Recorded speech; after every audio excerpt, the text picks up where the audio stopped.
Hey everybody, Tobiah Zarlez here, and I wanted to start this episode off with an apology. I have a couple things to apologize for. First, sorry there's been such a large gap between episodes. If you've been following me on my blog or social media, you would know that I had a baby. And I took some time off from work, and then I got back to work, and I got really busy, and I kind of dropped the ball on podcasts for the last few months. But my plan is that I'm going to start kicking the show back into gear, releasing episodes on a regular basis again. So look forward for a lot more B&D Now episodes coming out soon. Second thing to apologize for is that before I left on this adventure of having a child, I recorded this interview with Will from Goodbye World Games, and I never released it. Isn't that sad? I think this episode's been in the can for like 7 months. So huge apologies for Will for taking so long to get this episode out there. As you'll probably hear that, things have changed a lot in his world, so I'll have to get him back on the show again to give updates. But for now, I still wanted to release the episode because I thought it was a really great interview, and I hope that you enjoy it. If you like the show, please let me know if you've missed it. Hopefully you're still subscribed to it. That's why you're listening to this now. And if you want to be a guest on the show, let me know. I have no more episodes in the queue after this, so I'm looking for more content, recommendations, suggestions. I'm open to everything. You can contact me on Twitter at Tobiah Zarlez or email me directly, tobiahz@microsoft.com. All right, with that, enjoy this episode. Hello and welcome to B&E Now, a podcast about independent game development. I'm your host, Tobiah Zarlez, and with me today is Will Hellwarth. Hey, Will. Hey, how's it going? Pretty good. How about yourself? Going great. I'm in sunny LA right now, and I can't complain, so Excellent. Not too bad. So, Will, why do you make games? I came at games probably the same way that most developers do, which is, by being a fan as a child, just being obsessed with them as a kid, really. And I loved games all growing up, and it finally dawned on me, like, maybe I should, make the change from consumer to producer. But there was something very scary to me, and I thought, I'd lose the magic of it, and I would, once I understood it, and maybe I just wasn't cut out to be a producer. Maybe I just love them. I'm just a fan. And then I ended up playing some really powerful games like Shadow of the Colossus, especially, that kind of changed my mind about what games could do and what games should do as a medium. Before then I was just like, I love games because they're so much fun and I have fun with my friends and it's just engaging and exciting. And after that I was like, wow, you can kind of communicate a huge breadth of things with games that are like impossible to communicate otherwise. Yeah, and that really hooked me. And then I took a summer course at Carnegie Mellon. That was like a super fast crash course in game maker and 3D modeling. And, but I loved it so much, and I stayed up all night, every night, making games. And I was like, yeah, I definitely want to do this. And I went from there to USC, and just kept making them. And I guess Shadow of the Colossus is what got me in originally. But just being able to, I think Game Maker, being able to see, can I even do this, and then it, affirming it and being easy, drag and drop coding, was what pushed me over the edge finally. Yeah, that's awesome. Definitely, I've had other people say a similar story. I like that you pointed out Shadow of the Colossus because it's a game that does something different with storytelling that you can't replicate in a movie. And this is what a lot of, especially movie type people, don't get about games, is how different the emotion is of, oh, wait, I did that. Not to spoil any twists for Shadow of the Colossus out there for people who haven't played it. But it definitely, you have that experience of not just, oh, I saw someone did something, but, oh, wait, I am responsible for my actions. Yeah, and how you can tie that into a story really interestingly. That's exactly what got me about Shadow of the Colossus, was because before in games, I've been like, I did that. I'm the top of the leaderboard. I blew up that castle. Like, awesome. Mm-hmm. And at the end of Shadow of the Colossus, I thought, wow, I did that. And I don't know how I feel about it. I feel actually kind of bad about it. And that was the revelation for me. Have you played Brothers? I haven't yet. Oh, we're talking about games at the end of the show, but you absolutely must play Brothers. Yeah, won't go into there spoiler wise. All right, so you're going to school. You want to make something games. Sad is going to happen. Well, It's okay. I can read between the lines. I won't. It's one of those things. I'm in a position if I talk more, it's a bad Yeah, thing. yeah. We have the same problem with The Office, with Game of Thrones. Every time there's a new Mm. episode. So I'm having a big problem with my game with that too. But yeah, Yeah. So let's talk about that. Like Goodbye World Games. Your company. You started, right? yeah, yep. We just founded it when we got into the IGF because we knew that we would have to be on Steam, and Steam requires a company. True story. All right. So let's rewind just a little bit. Then, how did the team start forming together? Did you was this the game first? Was it the team first? Yeah. So I've always wanted to. I've had a blog called goodbyeworld.net, which I used to rant about game stuff. I think it's if you go to goodbyeworld.net.wordpress or some. I don't know. It's fairly ungoogleable, and it's fine because I was a sophomore when I wrote it, so it's better if it's anonymous. But I always kind of love that name, and I had a site for it for a while, and it was my portfolio site, and I knew that if I had a studio, I'd want it to be called that. And then Close Your kind of made that happen by just kind of getting big enough. So I got a team together first for Close Your, and then when it got big enough that we would need to actually have a corporation for it, is when we officially founded Goodbye World Games. But it started, I guess, as the team for Close Your, yeah. So how did Close Your start? It was actually a project for a USC class, the experimental games class with Richard Lamarchon, which is like the most amazing class there. And before that, it just started as, a couple of years ago when we thought that blink technology or blink tracking technology or face tracking was completely out of our reach. We were kind of just,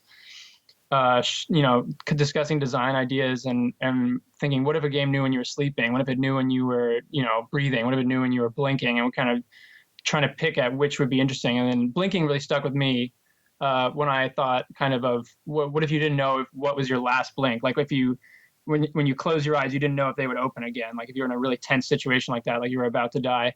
And I forgot about it. And then I came back to it during this class and made the prototype. And it kind of, every time we made a prototype and we've submitted it and then we've iterated on it. And we're in about like the fifth or sixth rebuild of it right now. Yeah. So it's just you at first? Did you bring people in? Yeah, at first it was just me. And then I brought in two kids from USC who are still there, named Zach and Keenan. You actually met them. They were just freshmen in the interactive games program there, and I was TAing their class, and I said, "Hey, you guys are pretty sharp. Your homework assignments are good. I grade them. Do you have time after class, or do you have time on the weekends to work on this game?" And they thought it was a cool idea. Keenan is a YouTuber, so he kind of was interested in the angle of using facial tracking to enhance Let's Plays, because they're all about facial reaction and tone reaction. And so they jumped on the project and then worked on it a bit, and then we expanded to about a team of 10, but with really only 2 or 3 core members at a time, and mostly freelancers and specialists doing one thing, like one guy for animation, one guy for sound, who are all friends or friends of friends, or a couple of freelancers that we hadn't known before. So you kind of started from a technology angle, like, hey, we have the ability to track eye movement. What could we do with that that's interesting? Rather than trying to set out to make a narrative experience. Right. Even before we knew that we had it, we were kind of just thinking about it. And then when I got to the class, I thought, I got a final project. It's pretty big. Well, let's see if blinking has come around. And it hadn't really, but I sent a bunch of emails and I got a beta library of blink detection software that works in Unity made by Mixamo. That they were like, well, we're a small company. We're interested in promoting ourselves. We think that this could be a good promotion for us. So, and then when I got a hold of it, I kind of knew what I wanted to do from thinking about it previously, which was that it would all center around a final moment, like your character's final moments. And what that ended up meaning was building a whole life before that moment. So let's talk about the game at this point. Sure. And I don't want to go too spoilerly because it's kind of an experience. You just have to play it. But most people are not going to be able to get a chance to download it right now and try it. So probably going to get into a little bit of spoiler territories. That's fine. Um, It'll change quite a bit before it's out. all right, so give me the elevator pitch. So Close Your is a first-person narrative-focused game. So it's all about choosing, where the webcam tracks when you blink, and basically we use this to advance your life anywhere between 5 seconds and 5 years every time you blink, and it creates a huge amount of emotional tension and is a metaphor for the shortness of life. So it sounds just really, really simple, but going through a vignette, and when I played it, I immediately thought Twine story. And it was Right. funny because I told you that afterward. You're like, oh, yeah, we did the prototype in Twine for the text, right? Yeah. And you're just kind of experiencing each moment. And just to move on, it's blinking, which at first is like, fun. And then it becomes scary about, oh, wait, I need to keep blinking, but I want to stay longer in this moment. Learn more. Yeah, that's the whole central tension is using blinking as a weird built-in biological balance mechanism for scene timing. For what like a control that you don't have control over is the whole point of the blinking. Is that blinking is involuntary, and if you stop thinking about it, you blink, and if you think about it too much, you might blink anyways. And if you keep your eyes open too long, you have to blink. We can say when we want to go forward, consciously if we're done with a scene, but we can't stay in a scene longer than we would like to. And so the whole emotional tone of the game is built around that. So how did the first prototype come out for the class? I wish I could show you. So the first one was just a Unity project that the color of the background would change every time you blinked. And that took me like a week to get together. But then after that, it looked really bad. It was all made out of Unity primitives, and all the characters were capsules with just a sphere with like a very simple, or a cube with like a very simple MS Paint face on them. Mm-hmm. And it was about 20 scenes long. It was totally linear, and the story was kind of ham-fisted. And even early on in the first prototype, we got notes that were like, the story doesn't really resonate with me at all, or it's very on the nose. And it was the most simple iteration of it that we could kind of make of it. And we made that prototype for the Indiecade submission in 2014. And luckily they have you can submit work in progress or proof of concept or prototype work. So we submitted it and we said, we're going to work a ton on this over the summer. This is just a prototype. And I think we just barely got into Indiecade because someone liked the concept on that. And then that's how we made the next build, basically. Very cool. So then when it actually got to showcasing at Indiecade, like, did you have character artwork at that point? Like, how much improved was it? So we really pulled a double shift in the 2 months before Indiecade, and we got 3D models and animations for the characters and textures, and quadrupled the amount of scenes that were in it, and added the branching elements. In their first stages of you could. Well, I won't spoil it, but we added the most central part of the branching elements to it, and the soundtrack for Indiecade. Yeah, but all of that, it was the most basic kind of representational form. It was all Unity primitives. It was all tables and chairs made out of cubes, and that's how our art style developed. Actually, it was just, what can we do? What is within our grasp that still has emotional traction, that still has characters and places that people care about. And once we get to that fidelity, we don't have the, ability to go any farther. And because we're also making a lot of content, a lot of different scenes. At that point, had you worked with the 10 people, or was that still to come? We built up to 10 people, at the run up to Indiecade. In order to get this, heavy crunch. Yeah, and we kind of built half of the scenes in Maya and did them properly, but the other half were still blocky old scenes. And then, the whole lifespan of this game has been working on it for Indiecade, and then we submitted to IGF, and then working on it for IGF, basically. And now we're seeing how we're going to put the final touches on it. We're trying to get money to finish it, but we might finish it on our own and put it on Steam within the year, basically. So when you got to Indiecade, did you have any notion that you were going to win Developer's Choice? We didn't think we were going to get into Indiecade, so basically, and we were one of the selectees, which is more of like games to show, and the selectees can only win the voting awards. So it was like very long shot, and that was like the most surprised I've ever been like in my life was winning Developer's Choice at IndieCade, and that like just barely getting into IndieCade and then being being nice to people there, giving out shirts and being really personable and making sure a lot of people played the game. And, we talked to them afterwards, like just kind of each time pushed the snowball over the edge of the next cliff, and then got us, more momentum to work on it for the next 6 months or whatever, basically. Very cool.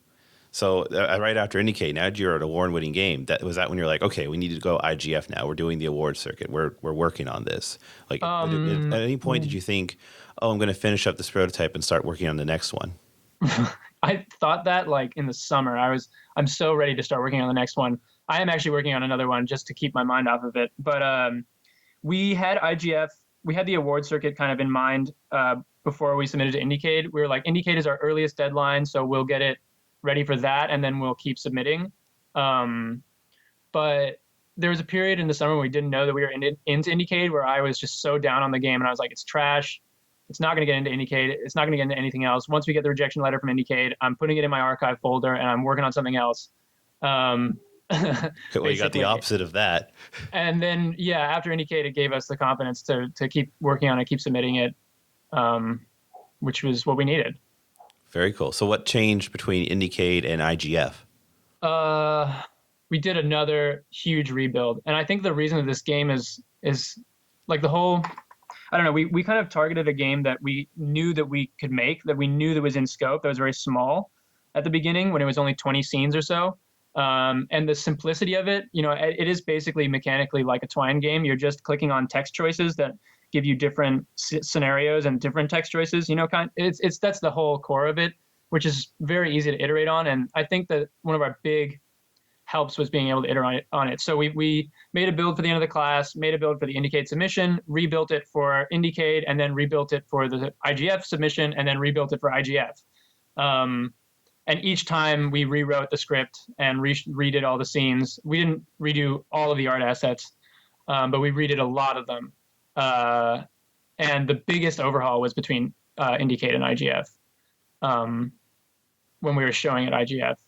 So you got selected as a student game. You're showing it off. What was the response there? Actually, let's back up and talk about the response at IndieCade. Like, obviously it was positive, but that's where you shot that awesome reaction video. Yes, right? That's where we got the gold. Let's talk about that real quick. Keenan, the first guy I brought on, being a YouTuber, he was all into this because it would make great reaction videos. And then he came up with the idea of let's make a reaction trailer to just prove to people that it's, an emotional game. Which is so much better than showing the game. It really if you showed off the game, all of our YouTube arguments in the comment section. it wouldn't be impressive. You would just see scenes or whatever, right? Like that trailer, just seeing people's reactions and emotional experience. Like, oh, that's what I'm going to get when I play this game. Yeah.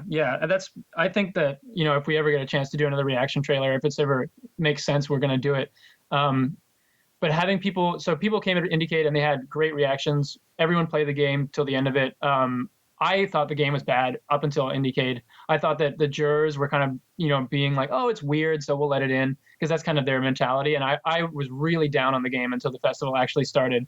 And we got really good reactions. And one of the interesting things we got was just how much it demands your attention more than any other game, just because you're conscious of your eyes. You can't look at your phone. You can't look at your friend. You can't talk to your friend. Mm-hmm. You can't look at anything but the screen. Otherwise, it will skip content for you. You'll quote unquote lose. And that's what we got, what we didn't know about it. And then obviously we shot the reaction trailer and we got one woman to cry playing it at IndieCade. And I'm pretty sure she's the reason that we got into the IGF.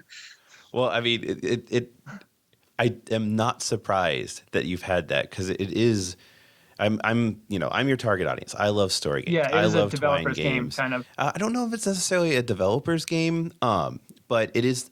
It's going for a kind of indie player that raves about Papers, Please. It talks about Twine games. That probably follows Auntie Pixelante. There's a smaller audience there for that kind of person, but like that is also the indie award circuit audience. Right. So that fits perfectly. We did kind of target Indiecade from the beginning. We were like, if we get into Indiecade, that means this is a good game. Like that means we should keep working on it. And we made it with indie festivals kind of in mind. Like I've been going to Indiecade for 5 years at that point, and I love it. I love it to death. So that was just important for me personally. Like I love this institution, and if it gets in, it means it's worth working on. And just their aesthetic has definitely influenced me. But I think that that's just something that I think that students should try more. It's surprisingly, I don't know, for student games that are weird, there's actually a big market for them in the festival scene, and that can turn a very, a school project, a term project, a semester-long project into your, first business or at least, Steam sales or something that it I think there's wouldn't a have big been at market all. period for But them. if you just, have a bit of a mindset towards it and you just submit, it takes 10 minutes to submit to these festivals, it can magnify the worth of your student projects by exponentially. No, absolutely. And especially here you're talking about how, you didn't think this game is all that great until you actually showed it to people. So Yeah. many developers feel exactly that syndrome. Like, oh, well, I couldn't submit this to Indiecade. It's not ready yet. And that's just not the case. Like people understand. People are okay with the art being a little bit rough and the game being rough around the edges, Yeah. Indiecade and like different games and all kinds of summits, even in Europe as well, you can tell really the ones that if you have a solid concept that is interesting, that is something, some element of it, is unique, is it hasn't been played before by the people who are going to play it, they'll like it, even if it's rough, even if you don't have an artist, even if you don't have any sound in it. It's, and I think that people think that student projects are not in the scope of festivals, but they definitely are. I'm And surprised Indiecade how many is people one of the don't best know. about inclusiveness of weird projects. I'm surprised how many people don't know like Neku or Drop. Like Yeah. that should be quoted all the time, and people should be like trying to constantly become the next success. Definitely. And we actually we got kind of lucked out about this, but something that's interesting to talk about is we're actually targeting like new hardware for our funding, basically. Mm-hmm. So we made the original build with a webcam, but you're seeing faux VR now doing face tracking, Intel's RealSense camera doing face tracking, and more animation is being done in face tracking. And basically the tech sector is moving into face tracking for consumer electronics. And so picking a hardware like that or a technology that is not hit its peak yet, is still, being developed and being burgeoning, there's a lot of the people who are making those hardware or softwares are interested in content. And if you find one of those that you think is interesting, you'll have a whole new set of avenues opened up to you for marketing or even publishing or getting your game paid for by people who just want content for their new technology. And that's something that we've kind of transitioned into doing after the IGF. So let's talk about how IGF went. You got there, you're a part of the student showcase. Reactions continued to be good. You just said that you changed the game a bunch, right? Were you worried that maybe we made it worse, maybe people won't like it as much, or were you pretty confident at that point? Well, so the Indiecade, we didn't change it. We didn't have too much time to change it after Indiecade submitting to IGF. So the build that we submitted and that got in and that all the judges saw was a really early build. And so from Indiecade, and once I knew that got in, I was like, okay, if they like that, we have a certain amount of leeway, like with what we can show. And the main thing that we added was more funny moments and brevity and lightness in the beginning of the game to build contrast for the serious parts of the game. And that was what was most effective. We saw a 400% increase in crying rate, which is our best metric for, that is a really funny metric. Yeah, we had about the same amount of people play it. We showed it for 3 days both times, so we had about the same. We kind of just picked out of those people, and there was like people playing all the time. There was always a line for it, and so from that we picked up like 4 people cried at IGF and 1 person cried at Indiecade. So like we did something right. This was a good iteration. And then you won Best Student Game, right? Yeah, that was crazy. Because that was also judged off of the really early build, and that build is just not as good as we did. So much good work that I was kind of really bummed on that build, and I was like, well, they didn't judge that one, so they won't know. But that was just the most nuts thing. I was the year before, like at GDC, watching the IGF from the audience, and Aurea of Tale of Tales won Nuovo with her husband for Luxuria Superba, and she was like, if you're not going for Nuova, then what are you doing in indie games? She used more vulgar language, but that I stood up and clapped for that, and I was like, God damn, like that's so inspiring. Like I want to make weird things, and I want to like get on that stage in my lifetime. Like in like 20 years, and to go up the next year was just like it blew my head apart. I was a mess. I'm just thinking about it. I'm in pieces. That's right. So at that point, you have your company set up, you got a team set up, you have a game that is absolutely, should be brought to release. So at this point, you're seeking funding, you're working with hardware partners. You said you might be, going indie, or, obviously there's debates in that. Can you talk more about that, or is it probably more in negotiation, right? We're getting more present day. Yeah, well, so the big thing is that if you get into the IGF, student or otherwise, Steam, you can put your game on Steam. Skip the green light, skip the $99. Mm-hmm. Steam has a deal. You can just put your game on it, which is awesome. I don't know if that's like 100% with every game. I think maybe Steam still has some discretion, but everyone I talk to, it just makes sense that if other people like this game, like it's being showcased at one of the biggest indie festivals, Steam trusts the IGF. They want to make money off of you.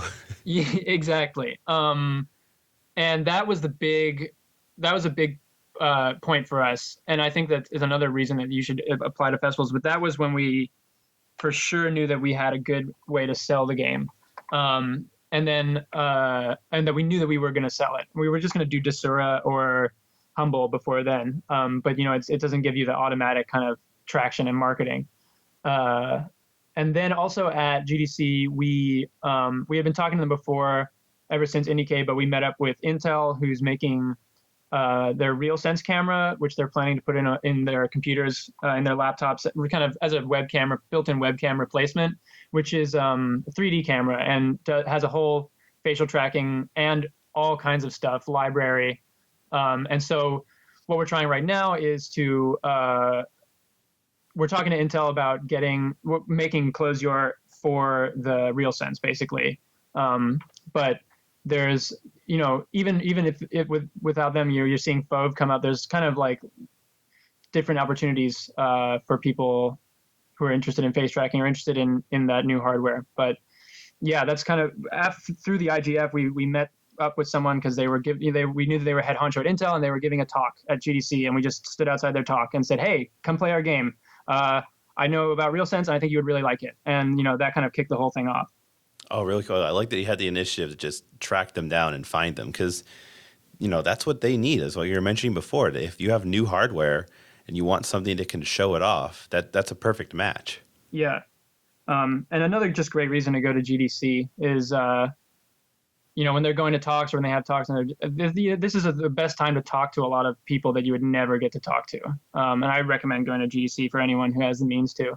Try and submit a talk if you don't have the money and you can't get a scholarship. Maybe they'll accept it and you can go for free. I wasn't going to go to GDC that year because it was super expensive until we got in. So I don't know what I'm going to do next year, but I'd say even if you can't get a ticket, just show up to San Francisco. Yeah. Go to Lost Levels, the conference that moves around and is free. There's go to the parties. Yeah, exactly. Go to the Wild Rumpus. Sneak into an after party. Just hang out on the street, and they're walking to and from. Yeah, definitely. And then maybe sneak in on Friday when the tickets are like $50 or something just for expo. Yeah, get a student thing. Oh, and you can volunteer. I forgot. You can volunteer. Yeah, no, that's another. Do a couple shifts. Because you get an all access pass when you volunteer, which is really, really nice. Yeah, and you get that vault. Mm-hmm. Yeah, the vault is amazing. Yeah, I would recommend volunteering. I had a bunch of friends who volunteered, did one day, and then just got such a great experience out of it. So what would you say is the biggest thing that needs to change in the game right now? before you in can release it. closure. Yes. Oh boy. It doesn't branch satisfactorily. There's simple non-linear narrative in it, but um, we really want to use the branching to create the idea. Like every time you play it, you know that the world is larger than what you're seeing. You know that there's rooms you're not seeing, and and those rooms drive your curiosity and drive your, create rarity for all of your things. Now, when you say branching, And right now you don't really get that sense. Do you want it to merge back together? Do you want it to be a linear story that you explore non-linearly? Or do you want it to be branching like, hey, there could be different outcomes, different endings, different characters? Because it's a different style, right? Like it's that Game of Thrones, Telltale Games, Walking Dead style where it's very linear, but how you get there is different versus a game that's a little more the branches are farther apart, like say a Mass Effect. Yeah, I would say it's very far apart branching, and it's the kind of thing where you talk to a certain person in a certain scene, and then the next 40 scenes you have are going to be different from what they would be if you didn't talk to that person. And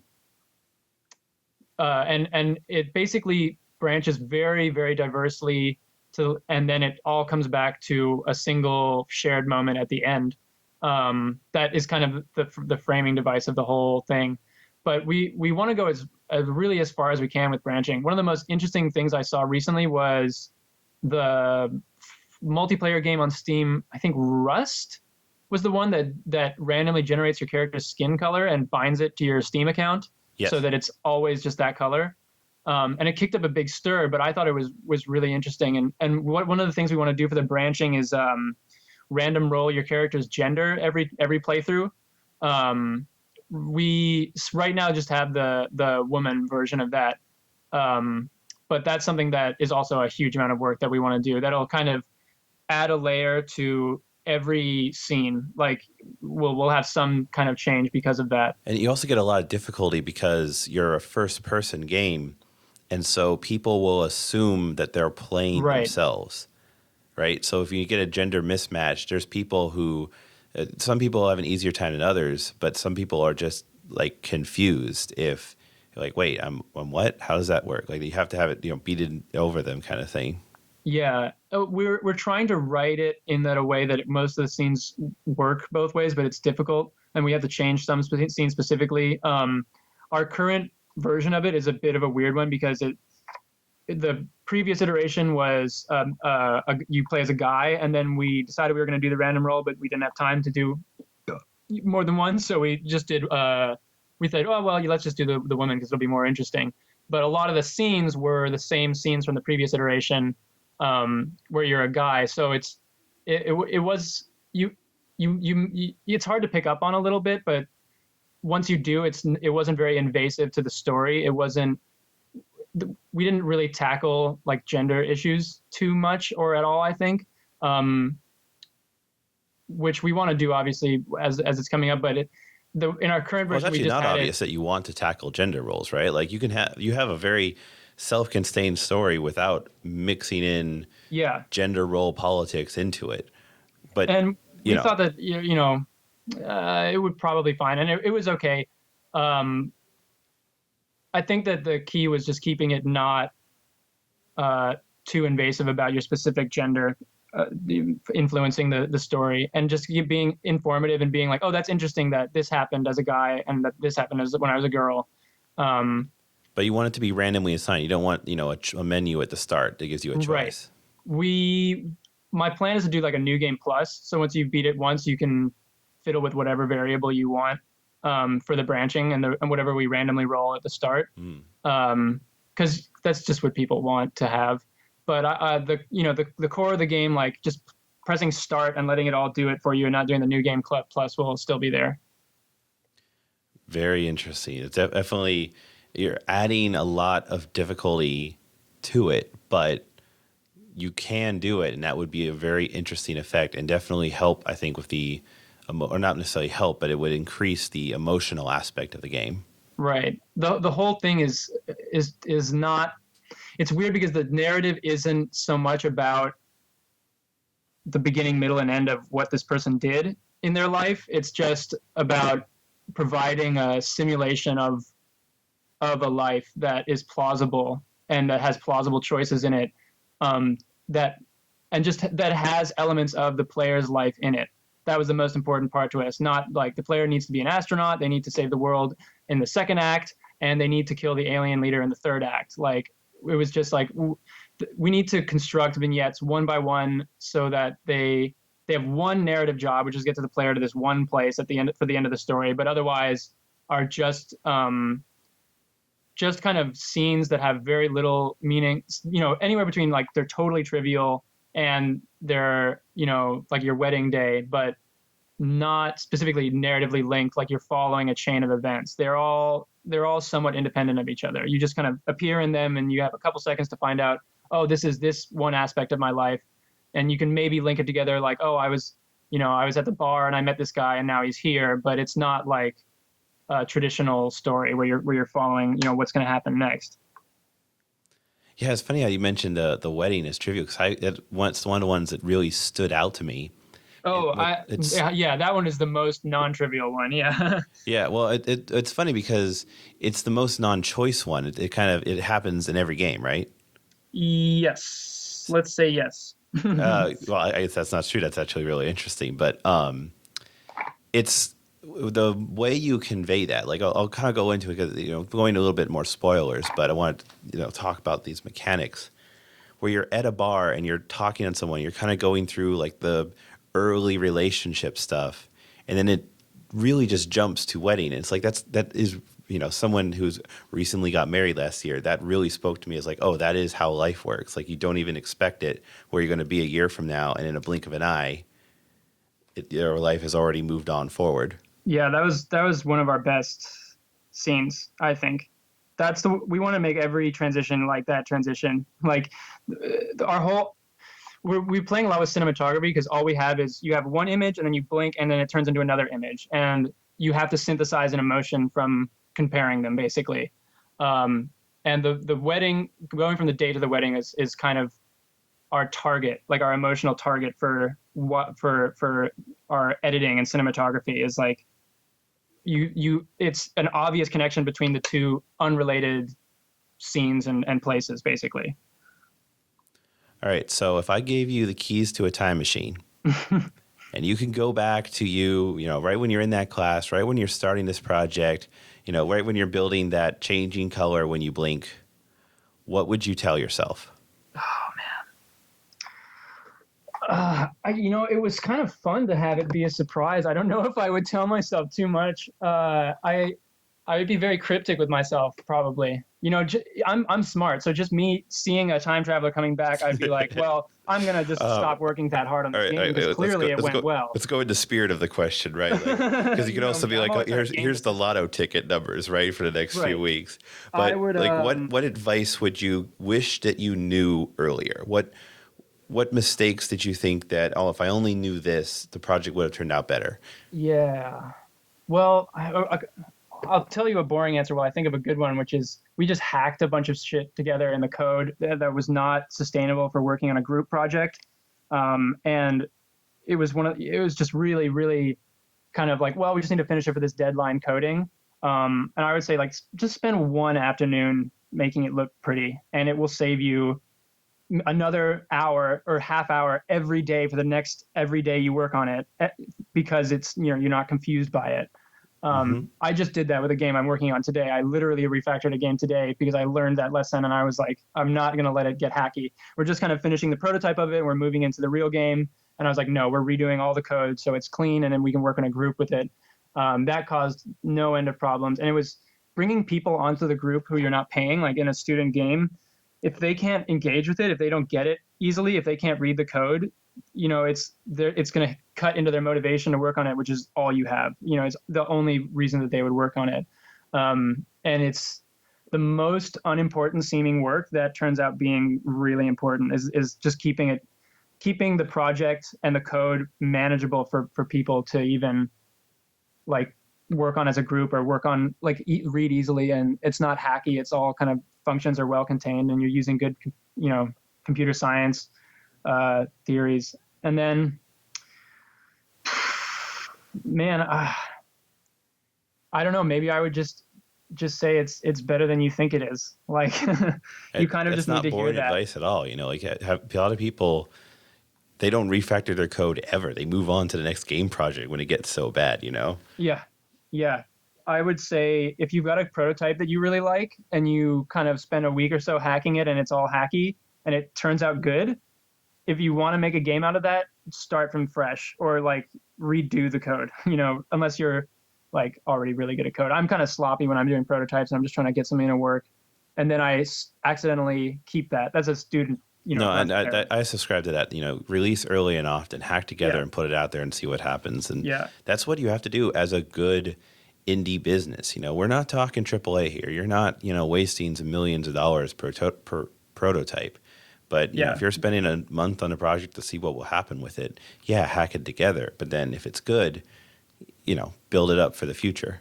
I would say if you want to bring other people onto it, if you're making a solo project, you do you, as long as you can read it. I still think it saves time to refactor, but usually when a prototype is successful, it's probably going to take more than one person to make the game in my experience. So yeah, and it depends on like how much you need to touch the code, right? Like how much can it be a black box that just works and we don't need to mess with it versus, okay, this is the core of what we're going to be touching when we work on this game and add more content. What was that last part? When you're working on a game and it's like black box stuff where, okay, this just works, I don't need to touch it, we can keep adding features to the game as long as the previous stuff works, versus having to actually dig through that in order to expand the game, add more features, add more levels. If it's more black box, you can get away with it longer. Absolutely, that's a great term. And I would say make scripts that once you're done making them and they work, you'll never need to edit that script again. And if you want to add functionality to it, or if you want to expand on it, it'll be adding another script, or it'll be a different system. Mm-hmm. And like just keeping that mentality prevents the spider web from happening. Good advice. All right, let's move on to talk about games we've been playing lately. We mentioned a couple on the beginning, but I just played another episode of Game of Thrones, which is Telltale's latest offering for story-based games. It's funny because I haven't played Wolf Among Us yet, and even though the season 1's been out forever. So this is kind of my second Telltale game. I'm a huge fan of Walking Dead, and both seasons went through it. And so far, Game of Thrones, not quite as good. I think it has a little bit too much fan service. Like they keep trying to tie in events from the show. And I think that it would be a more interesting game if those events were external and you're more about secondary characters, but they keep trying to make it matter, and you keep interacting with Tyrion or seeing dragons, or it's just not as good as it could be. I get the sense that their hands are a little bit more tied with that property than probably anything else they're doing, and that's probably I think that's where that's coming from. I saw some of it. I believe they worked with George R.R. Martin because they wanted to make it like canon. So it is, well, I mean, it's maybe not canon, but they didn't want to interfere with anything that's canon. So the House Forrester stuff, could totally exist within that world. It doesn't nullify anything that's going on. Yeah, no one's saying it doesn't exist. Right. But they could have very easily like taken it and ran with it and had something that was farther disconnected, versus they're trying to get as closely connected to the main plot as possible without being relevant. Yeah, I mean, I don't know. I think that they're probably just insecure of their content being something that people want more than, the Game of Thrones TM show Daenerys Targaryen content. Yeah, I wonder how many people play just to talk to Tyrion. And I can't blame them. It's such a behemoth property. And they got the original voice actors too, so they have huge advantages there. Yeah, I mean, not voice actors, the actors to provide the voices, and they're seem to be doing extensive amounts of content. I thought they'd each get like a one-line cameo, but it just feels weird that you're like Jon Snow's buddy. Yeah, like Jon Snow's looking out for you in particular. Yeah, whenever Jon Snow's not on camera, he's off. He's like, "Oh, what's up, Forrester? Oh, let's get a beer." Yeah, whenever he's not doing something really important or sexually tense. Yeah, exactly, exactly. What about Yeah, you? What have you been playing lately? man, I've been playing so much Splatoon lately. Oh, I've I've been been hearing playing nothing but Splatoon every amazing day things from past that. week. As Uh, of this recording, that came out like what was like a week ago at this point, or a little bit longer. Yeah, just about maybe 2 weeks at this point. I don't really know. Yeah, It's been so a blur of Splatoon, honestly. we're definitely in the hype of my entire Twitter feed is Splatoon stuff. Oh yeah, it's. I play a lot of multiplayer competitive shooters. I played Hawken, I played Call of Duty and Halo and all kinds of stuff, and it's so fresh and it really rewards the things that you wish were rewarded in shooters, like being smart and dodging the enemy and flanking and getting in a good position and creating good positions for your team, like literally creating ground your team can travel on and destroying ground that the other team can travel on. Um, the fact that you can do things that aren't just run into the middle and shoot them in the head as fast as you can that win you the game and make you feel really good, it adds so much freshness to the genre. That being said, there are a lot of bad design decisions in the name of making it uh, kind of more kid slash noob friendly and more just kind of rounding all the edges so that everything's very symmetrical. There's no like way to get an unfair kit or an unfair advantage or to get any kind of advantage. Everyone's got a very specifically balanced kit and stuff like that. But you don't even notice that because the core of it is so fresh, honestly. Does it feel fresher? Like it's definitely fresh, right? But does it feel fresher because it's a Wii U title, right? And Wii U has been kind of the system of rehashing lately. Yeah, I only used the Wii U for Smash Brothers up until this point. Like there's good games on the Wii U, don't get me wrong, but they're all rehashes of previous games. Yeah, They're all iterative sequels. Any good game on that so far has been I just think that a previous one plus one. I think that the new IP, like the new aesthetic that they came up with, it is actually not its strongest point. Like the fact that it's a new thing. I'm glad it's not, Mario, but I could take or leave the aesthetic they chose, really. Um, I think it's just a good mechanic, and they just took a risk on something that they wouldn't usually do, which is a third-person shooter. I think that Nintendo is kind of like the reasons that there's some bad decisions is because they tried to Nintendoify it and try to take the competition out of it a little bit. Hmm. And they Um, just don't have the experience in like online play, yeah, doing stuff that a lot of people have figured out, like matchmaking no, the matchmaking is a joke. Yeah, and it's just things like that that grate on you, will but mature over time, and they've made great steps so far. But if this wasn't a Nintendo game and this was a cross-platform release or PS4, Xbox One type game, wouldn't it be better?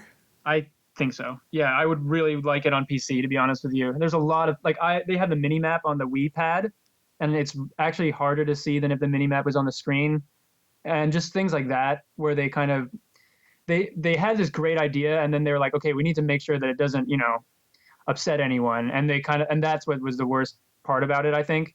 But it's going to inspire clones. Like, just I can totally imagine it, and what's there is still good, like still solid enough for me to like play like at least 4 hours of it a day in the last week.